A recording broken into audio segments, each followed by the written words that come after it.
Hi, friends. I'm Colleen Dieter, landscape consultant, certified arborist, and founder of atxgardens.com.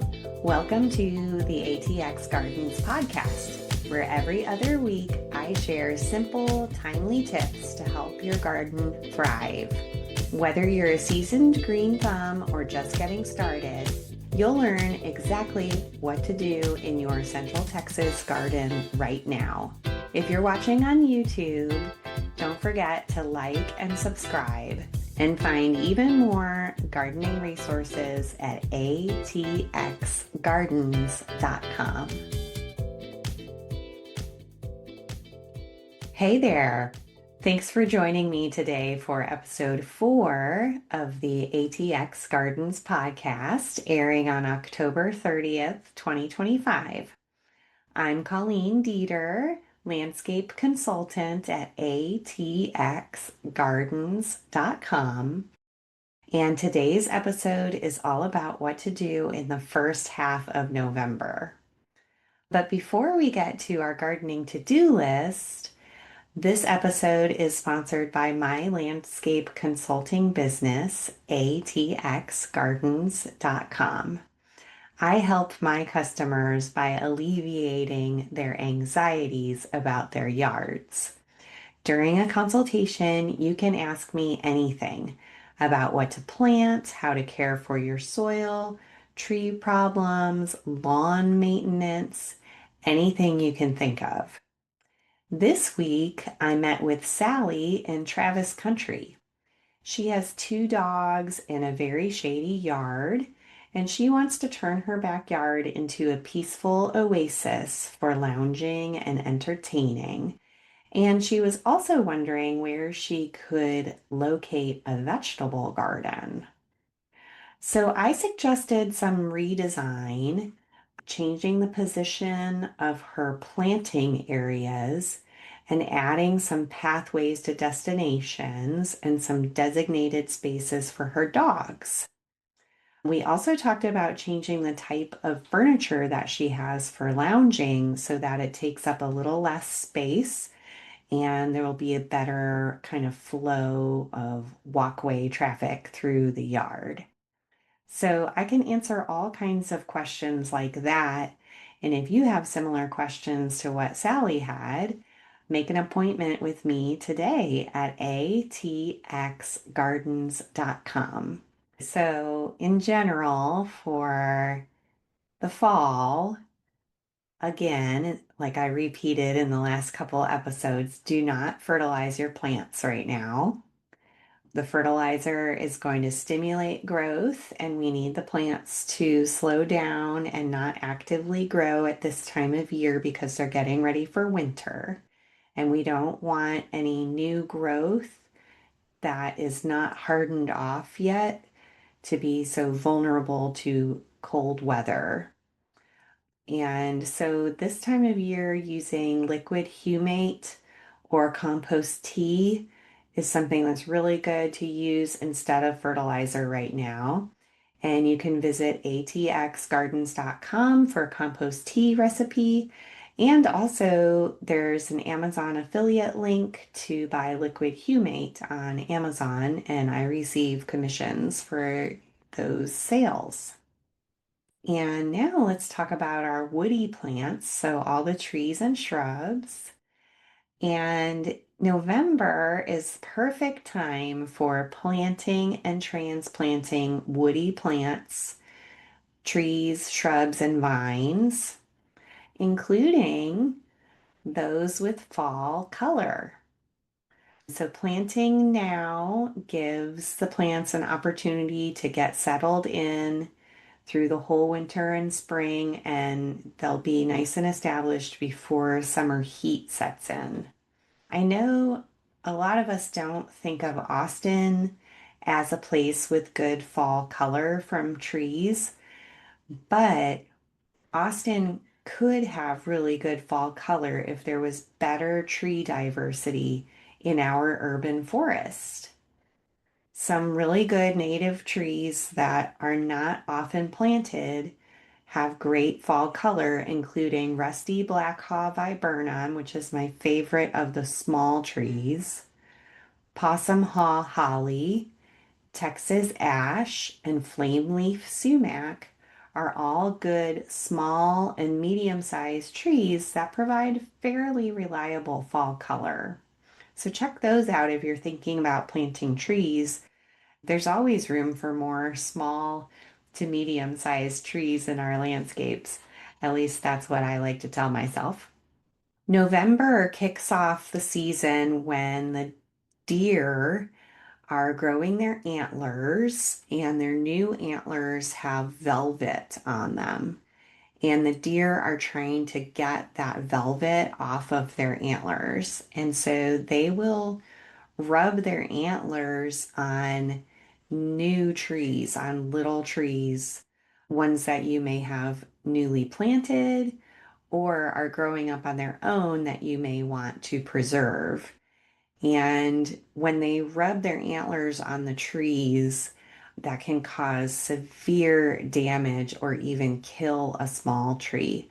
And they are particularly attracted to trees with smooth bark, like crepe myrtles and palo verdes and our native Texas persimmons and all the fruit trees, Mexican plums, all those trees that have really smooth bark. So, you're going to need some trunk protection if you live in an area where there's deer and your property is not fenced off from deer. You need to protect those trees from now through the whole winter, pretty much until February. They're going to be rubbing their antlers on stuff. So check out the trunk protectors that I recommend. There's a link to them on Amazon in the show notes. In November, many of the shade trees are going to lose their leaves. And this week, a customer asked me why the leaves on his pecan trees looked so bad. And I told him, keep in mind, it's really normal for tree leaves to look bad in the fall because the trees know they're just getting ready to lose them. And so it's okay if you see some spots or little tears or chunks taken out of the leaves at this time of year. Don't worry, it's kind of normal. Also, keep in mind that pecan and walnut trees are typically the first ones to lose their leaves in the fall. And there's other trees that hold their leaves a lot longer, like red oaks. Red oaks and Shumard oaks, they don't lose their leaves really until the end of December. And it sort of depends on how windy it is. If you're new to Texas, you might not know that one of the most common trees in our urban forest is the live oak, and they keep their leaves all winter and then drop them in mid-March. Trees like these are called semi-evergreen. Anakawas and Monterey oaks are also semi-evergreen trees. As the leaves are falling off your shade trees, keep as many of them as you can and use them as mulch around your existing trees, in your planting areas, around fruit trees, and in your vegetable garden. They will decompose and feed your plants. If you have lots of acorns, walnuts, and other native tree fruits, please share them with Central Texas seed savers and tree folks through our Seed to Tree partnership. Tree folks will use the seeds in their Seeds to Trees native nursery, and the seedlings will be planted during their reforestation projects. Learn more in the show notes about how you can participate in the Seed to Tree partnership.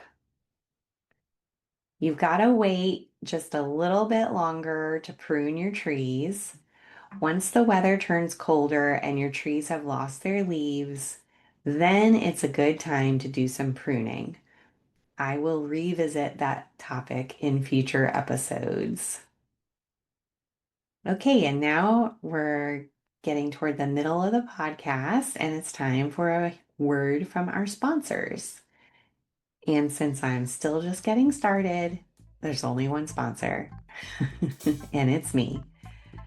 Hi, all. This is Colleen Dieter with atxgardens.com. You know, I give plenty of garden advice on my podcast, but there's nothing like meeting in person to get the best information for your plants and landscape. And that's what I can do for you. Visit atxgardens.com. As a certified arborist and professional gardener, I've been giving advice to do-it-yourselfers for over 20 years. I help my customers by alleviating their anxieties about their yards.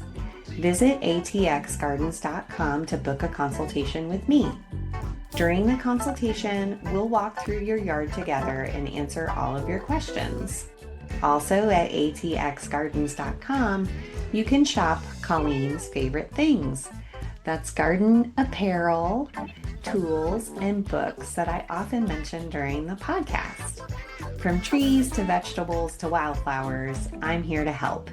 Make an appointment at atxgardens.com. Now, moving on to one of my favorite subjects, and that is fruit trees.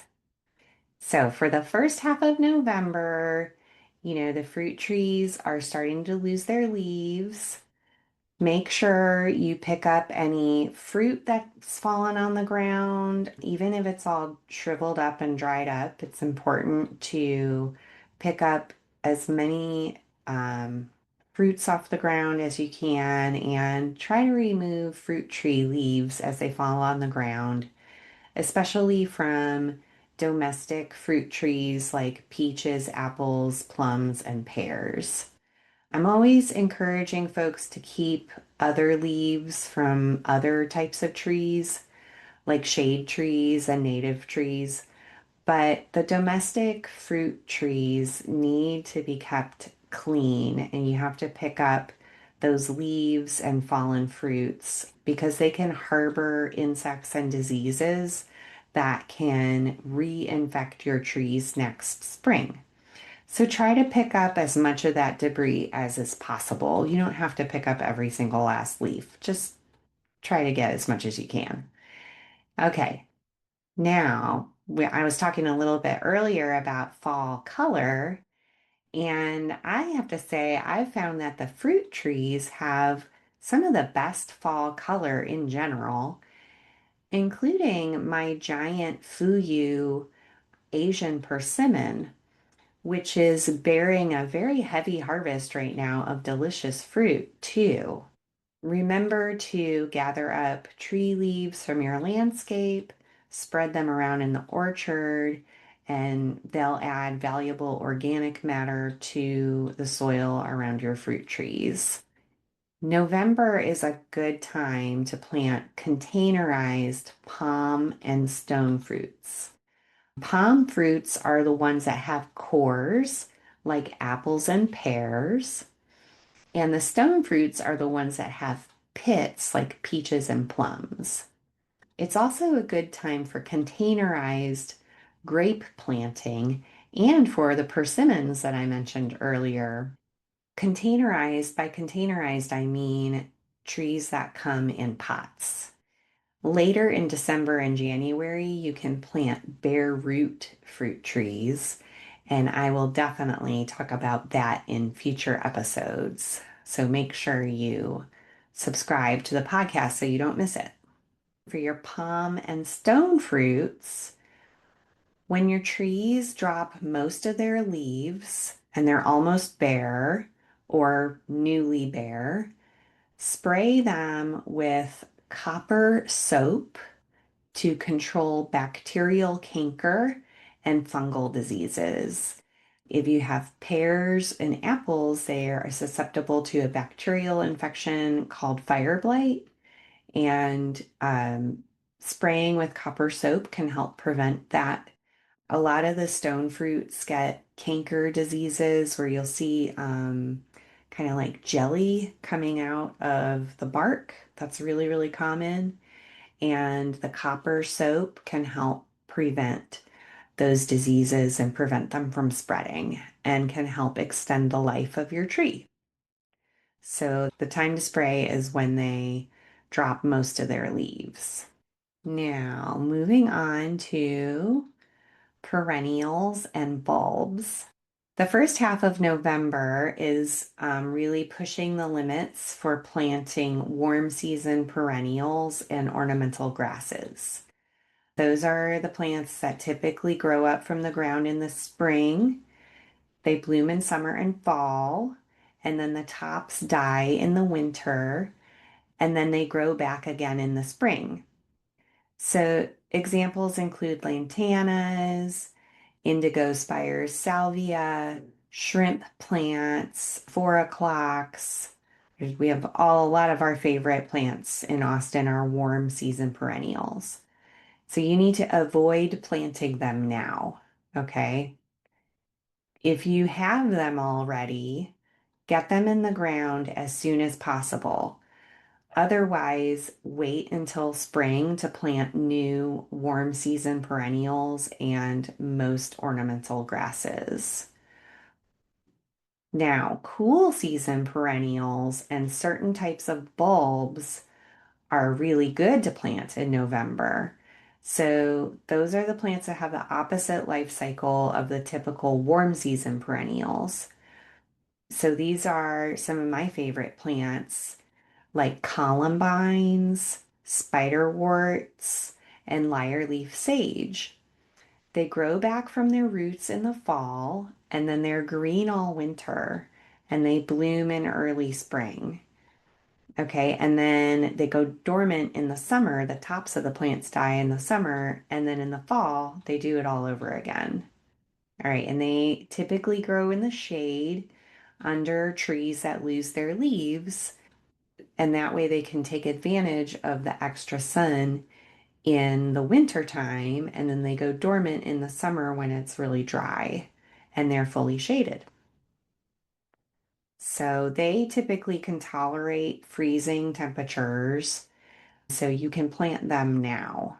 Okay.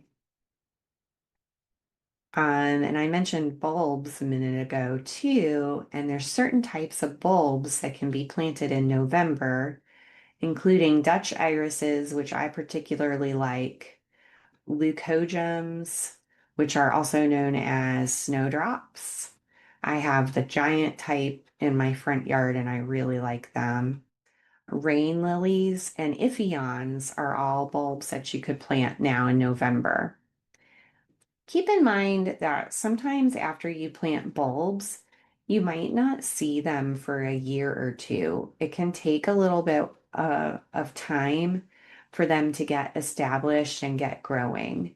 I planted more leucojums in my front yard last year and I didn't see them at all. And I'm really hopeful that this year they'll start popping up. So don't lose hope. And it's really easy to forget that you planted them too, and they can surprise you. Keep in mind that bulbs that you may think of from northern gardens don't thrive here. Things like tulips, crocus, and hyacinths. If you want to grow those plants, you have to keep the bulbs in the fridge for about 8 weeks. Get them now, put them in the fridge for about 8 weeks, and then plant them out in the ground. And they will only bloom one time this spring, pretty much. And they won't bloom again unless you dig them up in the fall and put them in the fridge again, because it just doesn't get cold enough here for them to bloom. So try some of the other ones like the leucojums, iphions, rain lilies, and Dutch irises. And there's plenty more, and I'll always touch on which ones to plant at which time of year in this podcast. What's going on in the vegetable garden? Again, early November is time for planting all your cool season veg like arugula, Asian greens like bok choy, beets, carrots, chard, mustard, turnips, lettuce, radishes, leeks, collards, and spinach. All of them can be planted by sowing seeds directly into the soil. Add some compost to the soil and then plant your cool season crops, and they'll live through the cold this winter. For some of the greens, it's a really good idea to do a successive planting plan so you never run out. So plant some like once a week or once every 2 weeks. So there's always some new ones growing up. And as you harvest the old ones, you've got newer ones that are basically maturing. Broccoli, Brussels sprouts, cauliflower, and cabbages can be planted in the garden as small plants now. I just got some radicchio plants. Radicchio is an Italian green that I really like. I got there's two kinds that I got. One makes a little head and it's purple and white. And the other kind doesn't make a head and it's more like a dandelion. And those are the kind of things that I like to focus on in my garden. I like to grow unusual vegetables that you can't find at the store. I think that it's really fun, keeps my appetite peaked. November is your last chance to plant garlic as individual cloves. There's many unusual types of garlic that you can grow that are available at the local nursery. For example, I've grown some in the past that had kind of purple stripes on their skins. That's really fun. You can also grab some regular garlic from the grocery store as long as it's organic and just break that head into individual cloves and just plant them pointy side up, and those will grow too. They have to be organic because some of the non-organic garlic is treated with chemicals that prevent it from growing so that it doesn't sprout when it's on its way to the grocery store. So they won't sprout if you plant them in the garden. Okay. Now is the time to start any kind of onion from seed too. And onions are a lot of fun to grow. I particularly like harvesting them early in the spring for spring onions. And I'll definitely talk about that in future episodes. Now, something that I always forget is that November is a good time for planting strawberries. They are cool season plants, but most gardeners don't think of planting them now. And if you plant them now, they'll get really well established. You can give them a lot of feeding. They actually need fertilizer, unlike all of the other plants I've talked about. Um, they are heavy feeders. They like a lot of compost and they like gentle fertilizing. Nothing too strong. Try to stay organic with relatively low numbers, like below 10 on your bag of fertilizer or your bottle of fertilizer. And they like very well drained soil. That's really important for them. It's hard for them to grow in clay. So if you have clay soil like I do, they do better in raised beds and containers. And of course, the classic choice, the strawberry pot. And I think I'm going to do some here coming up because strawberries are my favorite food and they are incredible fresh from the garden. They're so much better than what you get at the store. So I'll say it again, get ready for freezing weather that could come as early as November 15th, which with the weather we've been having is really hard to believe, but true. In Austin, our first average freeze is about December 1st. Keeping the soil moist and keeping the plants fully hydrated is crucial to success in the fall and winter vegetable garden. With the extreme drought and heat we've been experiencing, make sure you keep your new veggies well watered to get them established before freezes arrive. If freezing weather creeps up on us and surprises us, water your plants the day before the freeze is expected to make sure they're fully hydrated. Watering the plants is even more important than covering them. And that's because if you can imagine an ice cube tray, and you take an ice cube tray and you put it in your freezer, if you took an ice cube tray that's half full of water, it's going to freeze faster than an ice cube tray that's full of water. So less water freezes faster than a greater quantity of water. So if your plants have more water inside of them and they are fully hydrated, it will take longer for that water inside the plants to freeze and damage the plants. So keep them fully hydrated. That's really important because if they're dehydrated at all, they will freeze faster and they'll get damaged. What's going on in the herb garden? Start cool season annual herbs like cutting celery, cilantro, parsley, dill, chamomile, feverfew, calendula, and fennel.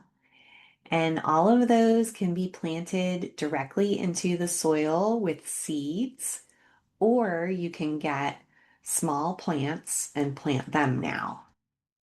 All of those plants are plants that will just live through one season this fall and winter, and then they'll go to seed and they'll die next spring when it gets hot. All of those plants will thrive this winter if you provide them with some cover during freezes and keep them fully hydrated before a freeze.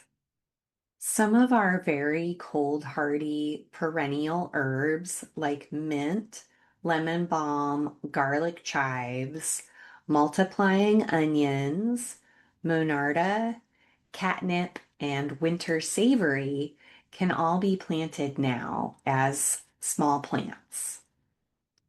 Avoid planting the more delicate Mediterranean herbs like oregano, thyme, and rosemary because they sometimes can be killed in hard freezes if they're not well established. So, because it's almost winter time, those plants might not have time to get established. And then if we get a hard freeze, they're real vulnerable and that can kill them.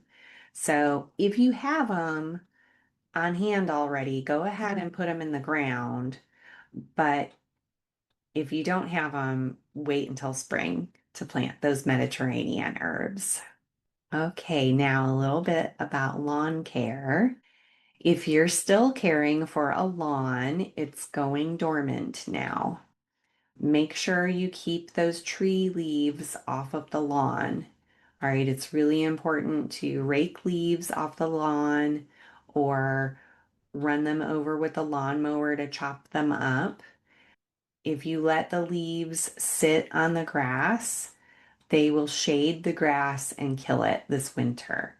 And that is a really common way that lawns become patchy or thin. So make sure that you get those leaves off of your turf grass.